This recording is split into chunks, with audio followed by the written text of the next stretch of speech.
rwa ruzinduko rwa Perezida Kagame hari n'uwafashe ijambo avuga ko yitwa Major Bonaventure Bimenyimana ngo mu 2009 kiri muri FDLR ngo yahuriye Kisangani na Colonel Balthazar Ndengeyinka na Rugema Kayumba. Aba bombi bavuga ko batari banamuzi, ko ari ubwa mbere bamubonye ku mashusho. Mbere yo kubumva bamutera utwatsi, tubanze twumva ibyo yavugiye imbere y'imbaga yari yakoranye hari abategetsi bakuru na Perezida Kagame. Nitwa Bimenyimana Bonaventure, nahoze ndi umusirikari mu ngabo za Habyarimana zatsinzwe muri Exfar. Nkaba narahungutse mfite ipeti rya major. Nyakubahwa Perezida wa Repubulika muri 2009 kugira ngo mfate icyemezo cyo gutaha, naje guhura n'umugabo witwa Rugema ndetse na Colonel Ndengeyinka Balthazar, duhurira mu nama twagiyemo Isangani. Nabajije ikibazo kimwe, uwo Rugema mvuga yabaye muri RDF, Ndengeyinka Balthazar yari Colonel yabaye muri RDF. Ubwo bari baje kutugira inama ngo dutangire dutegure. Ndengeyinka ubu yagiye mu ishyamba ry'Uburayi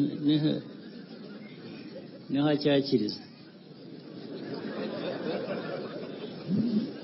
Munama ubagabo bari baje kutugira, bari baje kutubwira ngo dutegure uko twakongera gucengera hano muri iki gihugu.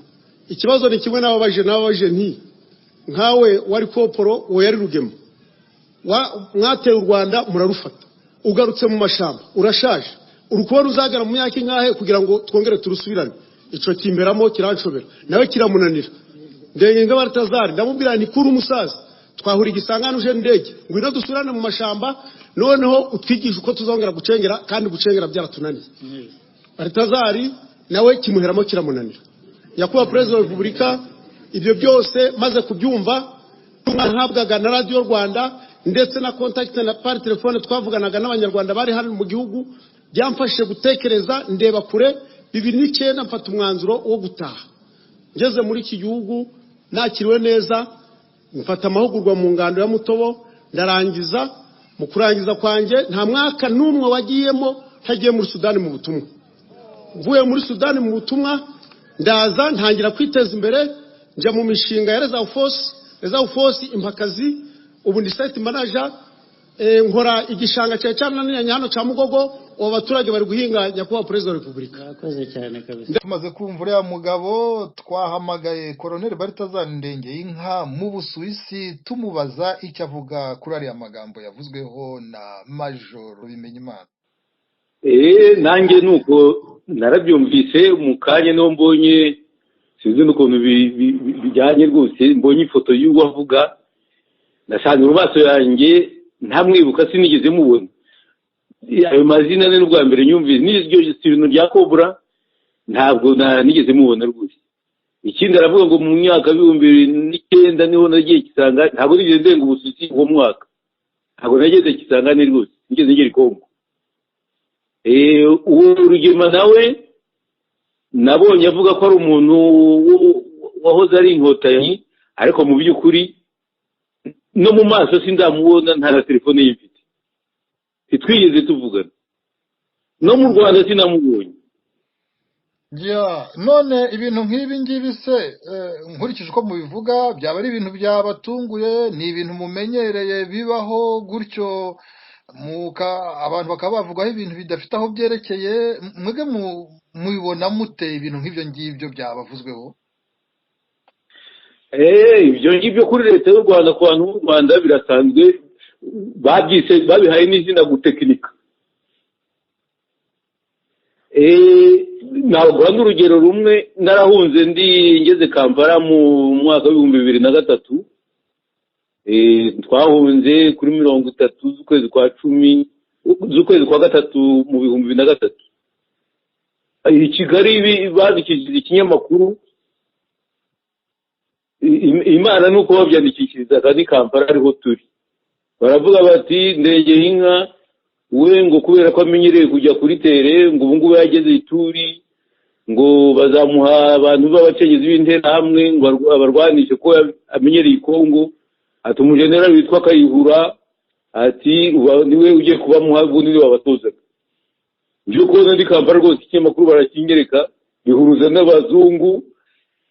atashe militaire wo muri Amerika arahamagara kugira ngo bamubwire bati reba koko n'uwo muntu witwa Deyinga Ikongo mu bacengezi. Barahamagara mu gitondo njya muri demayi yaho. Imana nuko uwo atashe militaire w'Ikampala yari ari atashe militaire Kigali mu 1995 anzi mu maso. Twicaranye numva arambaza ati ntabwo nzi ko waje, nabonye bandika ngo wagiye Ituri, ati none ndakubonye hano kandi ndakuzi mu maso. N'ikinyamakuru yewe n'ubu ndagifite ndarakizanye, icyo wanyandika ngo nagiye Ituri.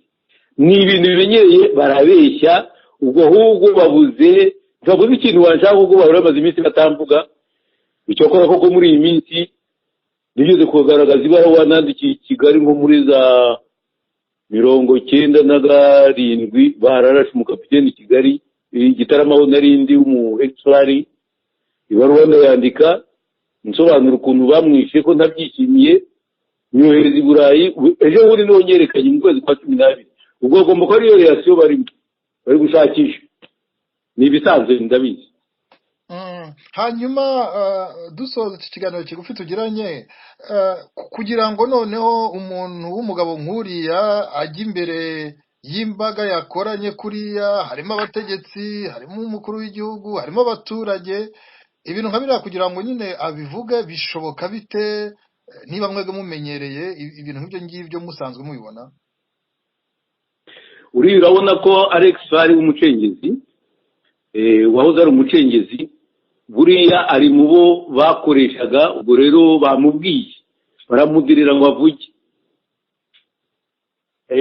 Ntabwo nk'akantu gatoya kagaragara nuko bamubwiye uko avuga rwose. Ubundi kera turi muri gisirikari kandi abantu bamenyaga repreno z'abantu, nitwa Colonel Ndengenga, kongeraho baritazari n'ibyo muri aperi bagomba kuba ari byo bamwigishije nyuma. Nibisanzwe kugira ngo umuntu avuge. Kera muri Swari izina ry'umwofisiye kiri na preno ntibibaho ubundi, nitwa Colonel Ndengenga niko darinda. Baritazari n'ibintu bitagabiza, ariko ndabonye bivuga neza rwose ngo wabiteguye. Ni ibintu bamubwirike kuvuga, barabimenyereye gutekinika. Hanyuma mukabona ibintu nk'ibyo ngibyo bigana he, ingaruka bishobora kugira ku bantu n'igihugu ni nk'izihe? Nge mbona ko ari nk'iyo nyandiko nanditse n'ibyo navuze mu gihugu, nubwo wahuriza internet barabisoma, turabibona ko hari abantu benshi babisoma. Ubwo rero ni nk'ikintu cyo kugaragaza ko ndakeka ko perezida nawe afite ibibazo muri iyi minsi. U Rwanda rufite ibibazo, nta gihugu na kimwe bumvikana. Ku mipaka hose bari kuvuga intambara, ibihugu byinshi biri kubuza abaturage babo gusubira mu Rwanda kubera ikintu cy'umutekano muke uhari. Buriya rero gushaka kwerekana, abwira abanyarwanda ati abatera umutekano muke ni abakarinda bafite. Dore nafashe na Sankara, ndumva ari politike abwira abari imbere ko akishoboye kubarwana ku mutekano uhari. Ndumva ari ibyo ngibyo. Ni abanyarwanda abwira, ntabwo ari abanyamahanga abwira, ndakeka. Ikibazo cya nyuma, mwabonye ko yavuze ko uretse n'abashaka guhungabanya umutekano binjira mu gihugu, ko n'abari hirya no hino ku isi nabo ashobora kubata muri yombi mu mayira, mu nzira w'ubwazi.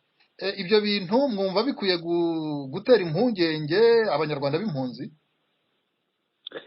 Ibi byabatera impungenge, bagomba kwitonda kuko ntabwo ari ubwa mbere yaba yishyuye abantu hanze. Ariko kuvuga ko abantu bagira impungenge bakagira ubwoba, ko no muri Afurika y'Epfo yarashe Kayumba ntamuhamira akaba atarapfuye.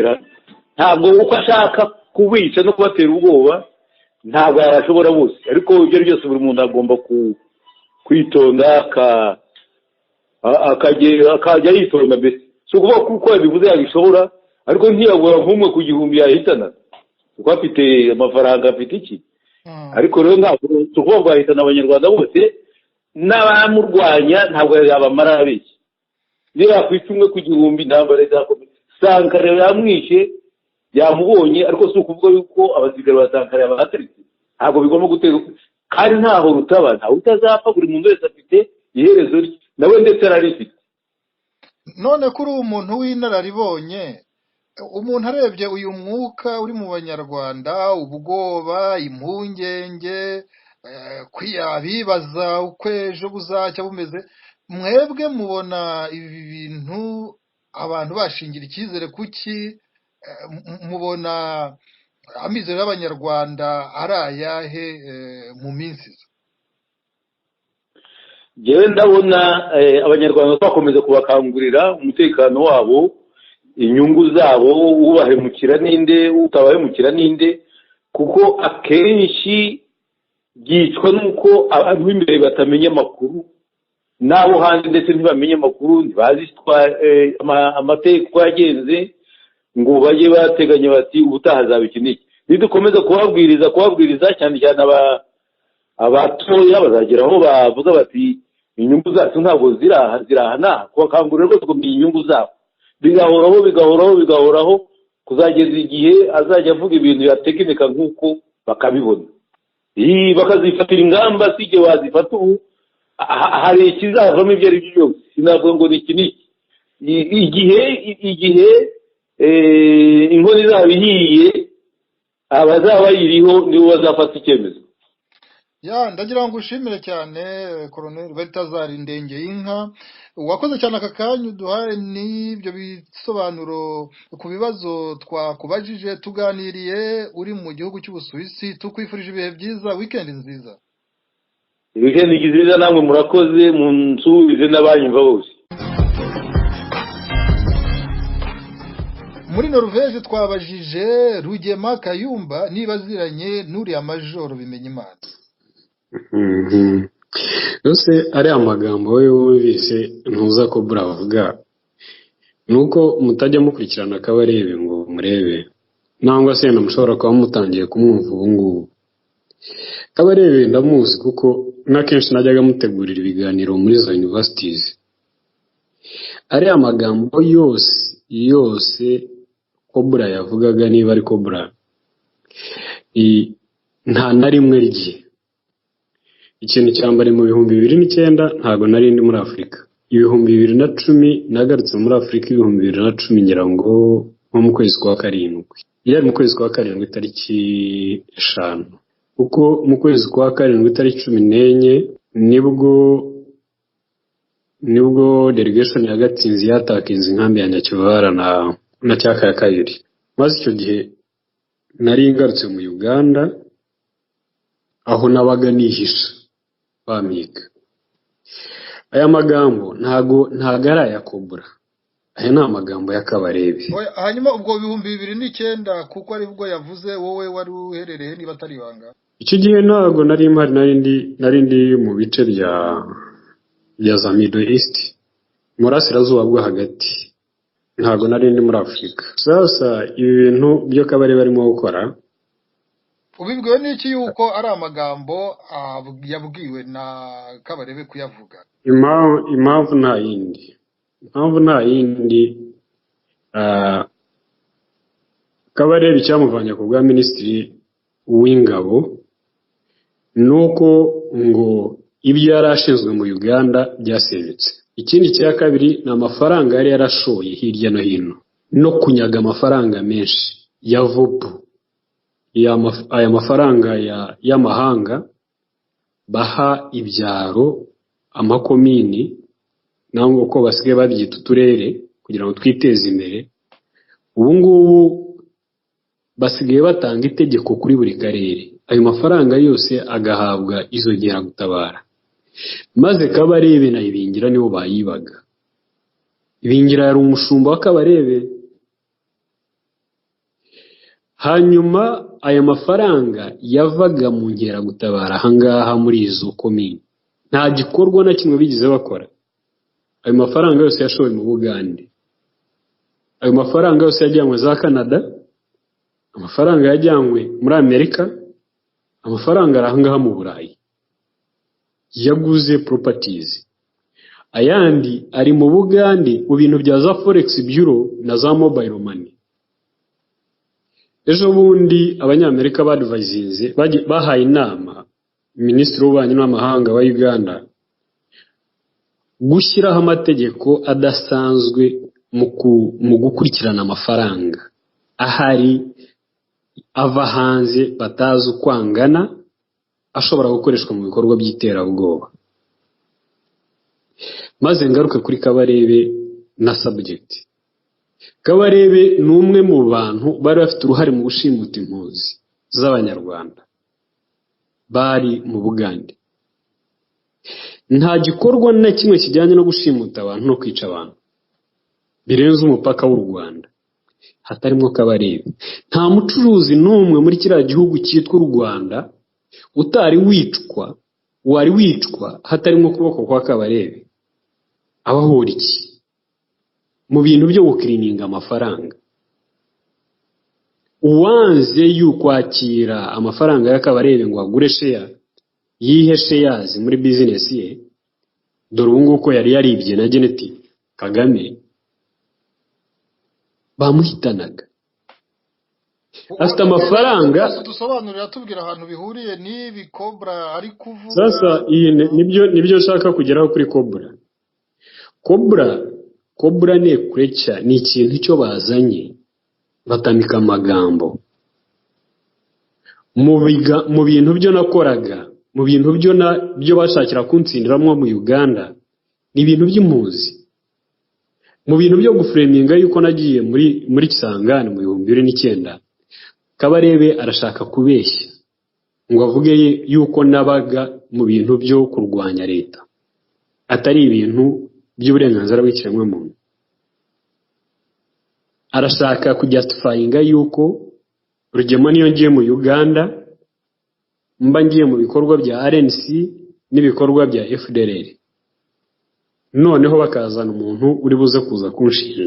Ubundi se icyo gihe mu 2009 RNC yari iriho? Ntabwo yari iriho. Ngira ngo 2009 nibwo Afande Kayumba yahunze, Afande Karegeya yahunze mu 2007. Ariko mu 2010 nanone nabonye delegation bafasha abavandimwe banjye babantumaho. Umuntu wabatumye ni Kagame ubwe President wa Republika, baze bambwire kutazigira nifatanya na Kayumba na Karegeya. Bonaventure uwo mugabo waba umuzi? Ndakakuriye ntago ndabona Bonaventure, nta nubwo n'ifoto ye nananiwe kuyibona kuko hari urabona isa nkaho ifatanye mu maso. Ntabwo muzi n'ubwa mbere n'izina nibwo nkiyumva. Marita Zarindengenka ntago nigize nkorana na Marita Zarindengenka, ariko impamvu nkeka yuko wenda bashobora kuba bamuza na Marita Zarindengenka nuko yaciye Uganda. Maze igihe cyaba Marita Zarindengenka naje mbakurikiye. Banza Marita Zari yarambutse nko mu 2003, naje mu 2004 na 2005. Kandi mu byo bavugaga ngira ngo bavugaga yuko ba Marita Zari batakabaye baca mu Bugande kuko batahazi. Maze aho twagereye mu Uganda, Marita Zari baje kuza kubeshya yuko ngo ashobora kuba nawe yarari mu bantu bari mu bateguraga gutera u Rwanda. Nta hantu na hamwe nigize mpura na Marita Zari mu bintu byo gukora inama yo kuba twajya mu ishyamba. Yewe nta n'isime ya Marita Zari Ndengenka ngira. Nta hantu waba warahuriye n'uyu Majoro Bonaventure? Nta na rimwe rwose, nta na rimwe. N'izina nibwo nkiryumva, n'ishusho nibwo nkiyibona. Nta nubwo nagera Kisangani, ntago nigize nkandagira rwose. Nakubwiye yuko mu 2009 nari ndi mu burasirazuba bwo hagati. Bo ni ibintu by'iterabwoba byabo bari basanzwe babikora, barabikoze kenshi. Wakoze cyane rero Rugema Kayumba, weekend nziza. Usaba namwe murakoze muri ndahaye, weekend nziza n'abatwumva.